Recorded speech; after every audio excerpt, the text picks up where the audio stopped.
Sakin. Hele tamam, çamur şeye dolduruyor.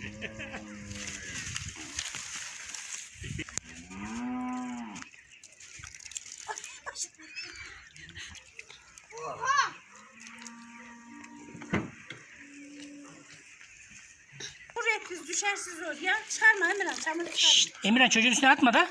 Ağzına geldi çamur. Kovaya doldu. Aa, belli pitmiş. Gel makineye tak yıkansın. İşe yarayan bir tane bez var. Bir tek bu kuruluyor. Öbürleri hiçbir şey yapmıyor. Onun gibi bir tane benim de var. Evde şey